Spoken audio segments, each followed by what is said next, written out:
start off, could you just give us a general statement about today's win? Well, it's funny that coaches, especially from the Midwest, look at Big 12 football and TCU and Oklahoma State and those schools and say, oh, they don't play defense and all this other stuff. Well, we just gave up the most amount of points and still won.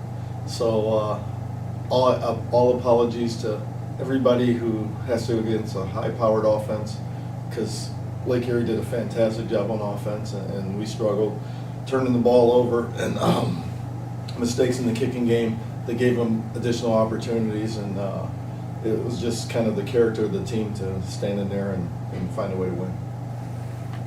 Coach, DJ Zazula's pass to Garrett Whisker was the longest play in school history. Can you talk about that? So funny. We practice that play every day, and every day I tell Garrett, listen, I don't want you to catch the ball. I'm trying to get the ball to the tight end. Just, get wide, get away from everything, and just stay out of the way. And he was just, Coach, I'm going to catch it. Coach, I'm going to catch it. And the quarterback kept throwing it to him. And I'm like, what are you doing, man? The tight end's wide open. Will you please throw it to the tight end? And he kept throwing it to him. And then when he did it, it was like, okay. He caught every ball that was thrown to him. So what can you say? How do you feel about WSU scoring the most points in its history? Oh, here's the thing. We had to. If we don't score the most points in history, we lose. So it was kind of just doing what you have to do to win. And our motto for the season is win anyway. So we gave up 48 points, win anyway. And our guys did a fantastic 54. We gave up 54 points. Wow. Yikes. And this wasn't overtime, right? There was no overtime out there, right? No. Oh my goodness. Can you touch on just Romello Brown's performance? It was the fourth time in school history to get 5 touchdowns in a game. He had 180 yards on 28 rush carry. Can you just talk about that? Romello, the thing that he did is he's so strong, his will takes over the game at the end of the game. There were times when guys were coming up unblocked and he was just boom, and they were falling backwards. And that's pretty special. And that's what we talk about all the time. The strength of our football team is our strength. And in the fourth quarter, teams don't want to keep hitting us because we're stronger and we hit hard. And Romello's a great example of that. He's 245 pounds. When you keep hitting him and you're 200 or 190, it doesn't feel good. And 4 quarters of that is kind of like going against a heavyweight boxer and you're a lightweight boxer. You don't want to do that. So he's pretty special. What were you telling your players in between plays to keep them motivated? I really didn't have to do anything special to keep them motivated. I think the biggest thing we had to do was keep them calm when I think they scored 21 points in a row to start the third quarter. That was difficult. I mean, we were up by 2 touchdowns going into that quarter. Usually with our defense, that's it. We don't have to do a whole lot more. And they just were boom, touchdown. But they scored in the first play. I mean, I don't know. The guys are motivated because they want to win. And, I'm really proud of them.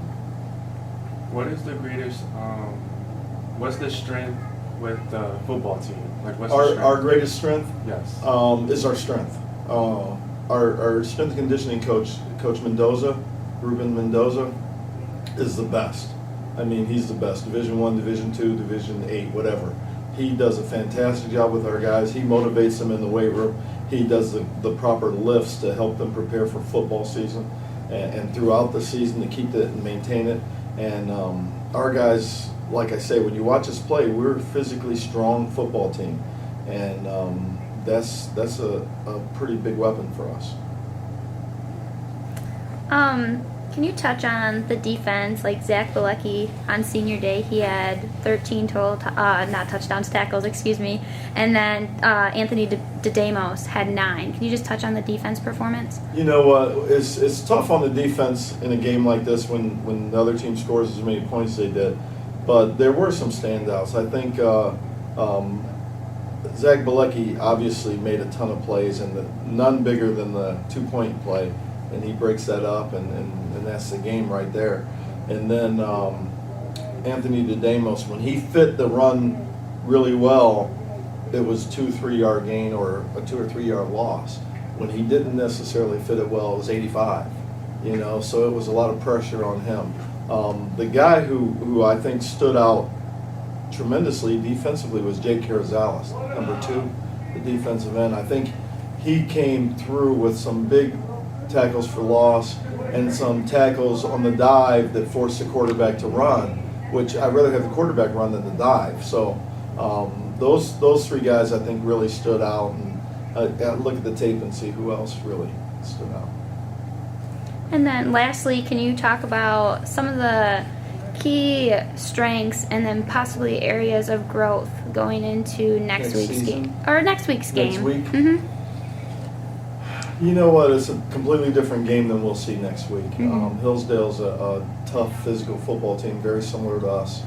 And whether they're struggling or whether they're having a great season, whether we're struggling or having a great season, that always is a great game. And you know, I've got so much respect for their coaches and their players.